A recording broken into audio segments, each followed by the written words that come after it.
friends, this is Jyoti Verma. Today I am going to start with school organization and management. इस subject के अंदर हम बहुत सारे टॉपिक पहले पढ़ चुके हैं और हमने हमारा फर्स्ट यूनिट कवर कर लिया है ऑलमोस्ट। और आज हम पढ़ेंगे विद्यालय और समाज के बीच संबंध। पहले हमने देखा था विद्यालय का कॉन्सेप्ट क्या है, विद्यालय हमारे लिए क्यों आवश्यक है, कौन कौन से डेवलपमेंट हम विद्यालय से, एक तरीके से विद्यालय जो है वो कौन कौन से डेवलपमेंट एक बच्चे का करता है और विद्यालय के जरिए ही बच्चे का सर्वांगीण विकास होता है। तो आज हम स्टार्ट करेंगे रिलेशन विद द सोसाइटी। किसके, जो विद्यालय है उसके किस तरीके के रिलेशन सोसाइटी के साथ है, यानी स्कूल के रिलेशन सोसाइटी के साथ। तो इसमें सबसे पहले हम देखेंगे शिक्षा की व्यवस्था करना। जो शिक्षा की व्यवस्था करना है वो किसका एक तरीके से कार्य है, वर्तमान समय में राज्य का उत्तरदायित्व है। तो ये किसका उत्तरदायित्व है, राज्य का उत्तरदायित्व है। जो स्टेट है उसका उत्तरदायित्व है, उसकी रिस्पॉन्सिबिलिटी है कि वो शिक्षा की व्यवस्था करे अपने राज्य के लोगों के लिए। इसीलिए किसी देश के विद्यालय और समाज के बीच संबंध दो बातों पर निर्भर करता है। पहला, देश विशेष का शासन तंत्र, और दूसरा उसके समाज का स्वरूप। यानी जो समाज का स्वरूप होता है उसके अनुसार ही ये विद्यालय की एक जो जरूरत होती है वो किसको होती है, समाज के लोगों को ही होती है। तो जो समाज का स्वरूप है वो किससे बनता है, वो एक तरीके से विद्यालय से जो डायरेक्ट नॉलेज आती है बच्चों को उससे ही इम्प्रूव होती है समाज की जो एक कंडीशन होती है। आगे हम इसके अंदर देखेंगे विद्यालय और समाज एक दूसरे पर आश्रित हैं।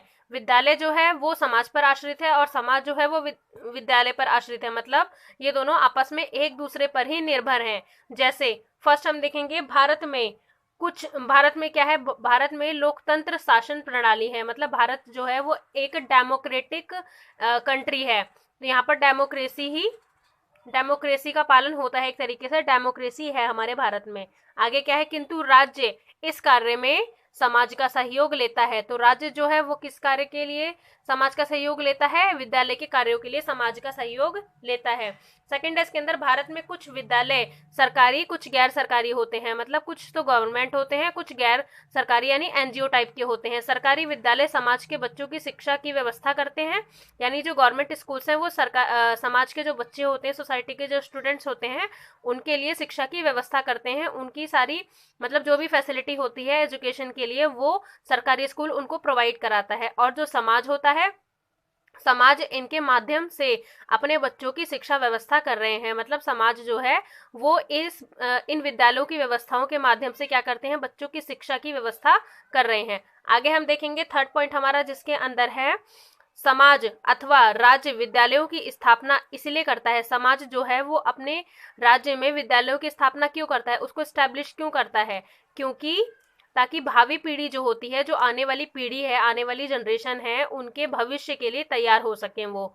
यानी वो अपने भविष्य में और ज्यादा एक तरीके से चीजों को इंक्रीज कर सके, इम्प्रूव कर सके। आगे है इसके बदले में विद्यालय समाज के बच्चों का वांछित विकास करके उन्हें भविष्य के लिए तैयार करते हैं। मतलब जो विद्यालय है वो समाज के बच्चों को क्या करते हैं, वांछित विकास करके, मतलब हर प्रकार से वो नियमित रूप से उनका विकास, उनका डेवलपमेंट करते हैं। और इसको करके वो क्या करते हैं, उन्हें भविष्य के लिए तैयार करते हैं। मतलब इन फ्यूचर वो अपने करियर को चूज कर सकें और अच्छी तरीके से अपनी लाइफ को सर्वाइव कर सकें।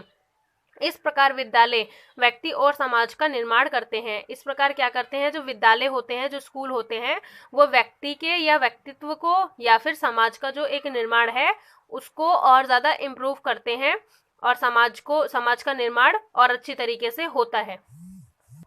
आगे हम फोर्थ देखेंगे इनमें जिसके अंदर है विद्यालय जो स्कूल होता है बच्चों की शिक्षा के साथ साथ समाज के निरीक्षण प्रणों की शिक्षा की व्यवस्था कर रहे हैं। मतलब जो समाज में प्रण होते हैं उनकी भी जो शिक्षा है उसकी व्यवस्था कर रहे हैं और सामाजिक बुराइयों को दूर करने में सहयोग करके नए समाज का निर्माण कर रहे हैं। मतलब समाज में जो भी बुराइयां फैली हुई हैं उनका एक तरीके से उनको समाज से दूर कर रहे हैं और नए समाज का निर्माण कर रहे हैं ताकि समाज में कोई भी ऐसी बुराई ना फैले जिससे समाज को नुकसान हो। फिफ्थ है इसके अंदर समाज विद्यालय से यह अपेक्षा करता है, समाज जो है वो विद्यालय से यह अपेक्षा करता है कि वह बालक में उन गुणों का समावेश करे जिन्हें प्राप्त करके बालक समाज की विविध क्रियाओं में भाग ले, इससे संबंधों में और अधिक मजबूती आएगी। तो इसमें क्या कहना चाह रहा है, ये समाज जो है वो विद्यालय से ये अपेक्षा करता है, ये किस प्रकार की अपेक्षा करता है कि वह विद्यालय में उन गुणों का समावेश करे, मतलब ऐसी क्वालिटीज लाए, ऐसा समावेश करे उसके अंदर जिन्हें प्राप्त करके बालक समाज की विविध क्रियाओं, मतलब जो डाइवर्सिटी है क्रियाओं में, एक्टिविटीज में, उसमें भाग ले सके। और इससे क्या होता है, समाज में एक मजबूती, जो संबंध होते हैं वो मजबूती से बने रहते हैं। 6 के अंदर विद्यालय बच्चों में समाज के आदर्शों, परंपराओं, विचारधाराओं आदि से अवगत कराएं, मतलब समाज की जो विचारधाराएं हैं, जो आदर्श हैं, जो परंपरा है, उनसे बच्चों को और ज़्यादा अवगत कराएं ताकि बच्चे उनके बारे में अच्छी तरीके से जानें और उनमें समाज की उन्नति की ओर, उन्हें समाज की उन्नति की ओर ले जाएं। आगे क्या है, उनके अंदर और ज़्यादा जिज्ञासा पैदा करनी है इस चीज़ के लिए। आगे है, इससे संबंधों में दृढ़ता आएगी, जो संबंध होते हैं उनमें दृढ़ता आएगी। 7 है, इसके अंदर समाज स्वयं को जीवित रखने के लिए शिक्षा की उचित व्यवस्था करता है, यानी समाज जो है वो स्वयं को जीवित रखने के लिए शिक्षा जो है उसकी उचित व्यवस्था, मतलब जितनी नीड है उसके हिसाब से व्यवस्था करता है। और विद्यालय समाज की मांगों को पूरा करके स्थिरता प्राप्त करता है। तो ये थे हमारे इसमें 7 पॉइंट्स। आगे देखते हैं 8th पॉइंट, जिसके अंदर है विद्यालय बच्चों को जीवन के विविध पक्षों का ज्ञान देकर परिवर्तनशील वातावरण को समझने में सहायता करते हैं। यानी जो विद्यालय है वो बच्चों को जीवन के विविध कार्य, जो भी डाइवर्सिटी है, जो भी कार्यों में डाइवर्सिटी है समाज के अंदर, उन पक्षों का ज्ञान देकर परिवर्तनशील वातावरण को समझने में सहयोग करे। मतलब जो परिवर्तनशील हमारे समाज का वातावरण है उसके अनुसार भी बच्चों को जीने की एक कला सिखाएं और अपनी संस्कृति की अच्छी बातों, मतलब जो भी हमारी संस्कृति है, जो भी हमारा कल्चर है, उनकी अच्छी बातों का ज्ञान देकर सामाजिक प्रगति में सहयोग दे सकते हैं। आगे 9th पॉइंट है हमारा इसके अंदर, विद्यालय में समाज सेवा और समाज सेवा और जो मानव कल्याण है उसकी भावना जागृत करने के लिए विभिन्न सेवा समिति, जो समितियां होती हैं, सेवा समितियां, उनकी स्थापना की जाए। यानी विद्यालय का जो समाज, विद्यालय में जो समाज है, समाज सेवा है और जो मानव कल्याण की भावना है उसको जागृत करने के लिए बहुत सी ऐसी समितियां बनाई जानी चाहिए और उसकी स्थापना करनी चाहिए जिससे बच्चे और ज़्यादा एनकरेज हों। और उनमें क्या क्या है, जैसे प्राथमिक चिकित्सा, यानी जो एक तरीके से सबसे पहले चिकित्सा दी जाती है। श्रमदान, यानी श्रमदान दिया जाए। आर्थिक एवं, जो आर्थिक मतलब हमारी इकोनॉमी से रिलेटेड होती है, आर्थिक एवं शैक्षिक सेवा समितियां, मतलब एजुकेशन से रिलेटेड भी सेवा समितियां होनी चाहिए आदि। इसके माध्यम से बालक उपयोगी अनुभव प्राप्त करता है, बालक जो है वो उपयोगी अनुभव प्राप्त करता है और उसका उपयोग में करे, यानी उपयोग में लाए। 10th पॉइंट है हमारा इसके अंदर, विद्यालय समाज की संस्कृति के मूल वाहक है। विद्यालय जो है वो समाज की संस्कृति के मूल वाहक है। जिस प्रकार जीवन की एक पीढ़ी होती है उसे दूसरी पीढ़ी को हस्तांतरित होता है, मतलब जैसा कि जो एक पीढ़ी का होता है वो दूसरी पीढ़ी तक एक तरीके से ट्रांसफर होता है, उसी प्रकार विद्यालय भावी पीढ़ी को अर्जित ज्ञान व मूल्यों का हस्तांतरण करता है। मतलब जो हमारा जो ज्ञान है, जो ज्ञान हमने अर्जित किया है वो हम दूसरी पीढ़ी तक भी पहुंचाएंगे। नेक्स्ट हम देखेंगे माध्यमिक शिक्षा आयोग के अनुसार विद्यालय और समाज का जो संबंध है वो क्या है। विद्यालय जीवन सामाजिक जीवन का एक अंग है। विद्यालय जीवन जो है वो सामाजिक जीवन का एक अंग है।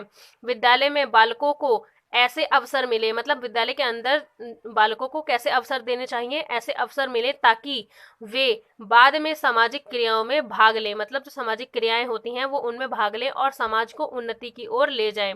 नेक्स्ट है इसके अंदर फ्रैंकलिन के अनुसार, फ्रैंकलिन जो है उनके अनुसार क्या है, विद्यालय और समाज का संबंध समाज शिक्षा संस्थाओं को अपने सदस्यों में ऐसे ज्ञान कौशल और आदतों का प्रसार करने एवं उन्हें सुरक्षित रखने के लिए स्थापित करता है जो कि स्वयं के स्थायित्व एवं निरंतर विकास के लिए अति आवश्यक है। यानी ये क्या कहना चाह रहा है, फ्रैंकलिन के अनुसार जो विद्यालय और समाज का संबंध है वो क्या है, समाज शिक्षा संस्थानों को, समाज जो है शिक्षा संस्थान यानी जो एजुकेशनल इंस्टीट्यूट्स होते हैं उनको अपने सदस्यों में ऐसे ज्ञान, मतलब ऐसी नॉलेज होनी चाहिए, ऐसी स्किल्स होनी चाहिए, ऐसी हैबिट्स होनी चाहिए, उनका प्रचार करने और उन्हें सुरक्षित रखने, मतलब उनको कंजर्व करके रखने के लिए स्थापित करता है, जो कि स्वयं के स्थायित्व एवं निरंतर विकास के लिए अति आवश्यक होते हैं। मतलब खुद का ही विकास इससे होता है।